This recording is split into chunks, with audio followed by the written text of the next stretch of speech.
Hey everyone, this is Stacy with SF Johnson Consulting and Construction Services, and in this video we're going to discuss the basics of plumbing estimating and what we need to consider and what we need to look at if we're going to be an estimator that handles specifically plumbing, and what comes first, second, and third.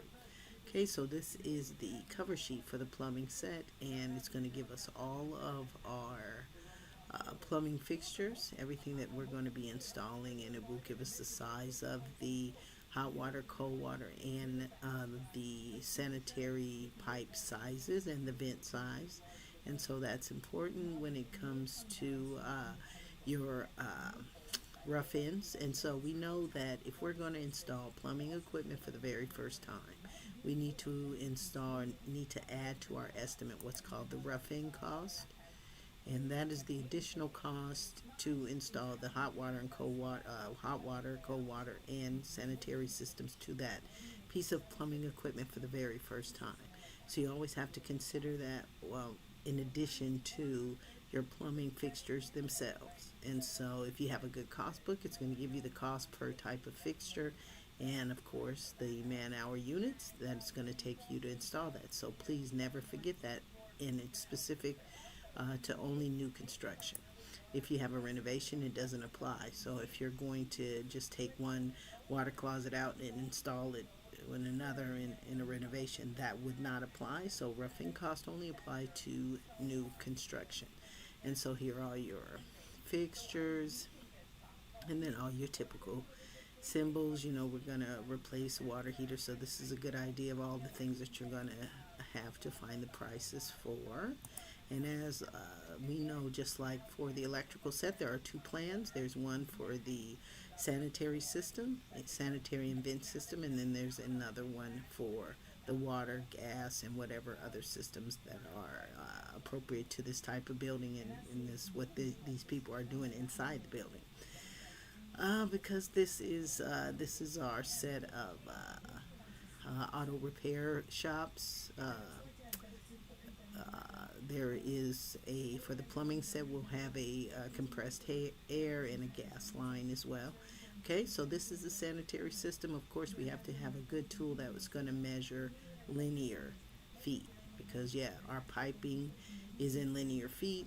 And so if you have a good cost book too, you don't have to really consider angles and reinforcements, because all of that is considered in the price. If you do the assembly price for plumbing for that type and size, it's going to include all of the supports, any angles that it assumes you need, supports you need, because based on industry standards, it has to be supported at certain lengths or whatever. And so if you have a good cost book, that'll help you eliminate having to do this and the small little things, especially if you bid a lot, right? And so always, when we bid a lot, we're going to use a cost book. We're going to use a very good digitized software to make our measurements. But if we win, right, if we win, then we go back and we do a very good detailed overview of what we've done to make sure that price is appropriate. If it's more than 30 days, you have to look at the material cost again to make sure it's the same and that kind of stuff. So okay, so the plumbing plan, we take all of our linear measurements, and don't worry about the fixtures, because we're going to use this riser diagram to count all of our fixtures. Okay, so we use all the plans to measure our linears. So that's sanitary and vent, and then the other plan is for all of the cold water, hot water, piping. Okay, running to the same fixtures, of course. And so we just have to have a good tool to measure linear. And then this one has gas line, and so same thing, just linears and compressed air. Now when you have something like this is a 1/2 inch compressed air line, and for this one they wanted us to use black steel, so, and then a control, but this indicates we don't know where the end of the line's going to be. And so in that case, you have to give them something. And so what I did is just give them to the end of the building. It's got to be somewhere within the building. At least you give a good allowance, and then you let them know that as well. Okay. And so now the riser diagrams. you use the riser diagrams to determine the vertical measure of pipe, because pipes go up and down, right? And your plan only shows you the horizontal measures of the pipe, that at certain location the pipes are going up and down. And so that's what the riser diagram helps you determine the size and going up. So rule of thumb I always use is typically 10 feet per going up. So 10 feet, 10 feet, 10 feet, 10, you know what I'm saying? So, you know, that's how you determine, and that's why I put a dot on each one. So 2-inch vent, and every time I see that, okay, so I know I've added 20 of them. Well, I know that's 200 feet of 2-inch vent vertically. And if you have a good cost book, it will give you a different cost for a horizontal assembly price as opposed to a vertical assembly price. So you want to look out for that too. But the other thing is you can use the riser diagrams to count all of your plumbing equipment and be very accurate, as opposed to I always like using it from the riser diagram. And remember, you're going to have different risers. So you have a gas riser, you have a sanitary riser. It's typically going to be the same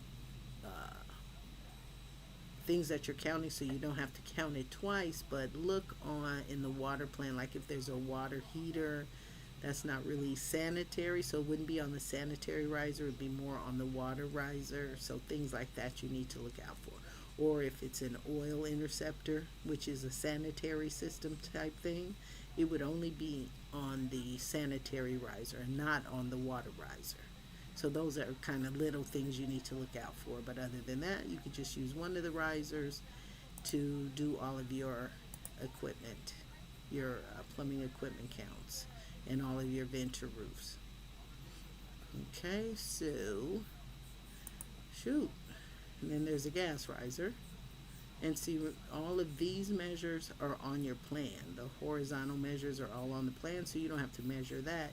Riser diagrams are just to show you where the vertical measure up and down is. So when you put your estimate together, this is basically what we do. And of course, we love detail. So all of the horizontal work, and it says PVC, but it's not. I mean, sanitary is PVC. The water is copper. Okay, so that's all the horizontal measures of pipe and how many linear feet. And then this is the vertical measure of pipe and how many linear feet. And then, of course, all of the fixtures, right? The cost, and then the rough ends that apply.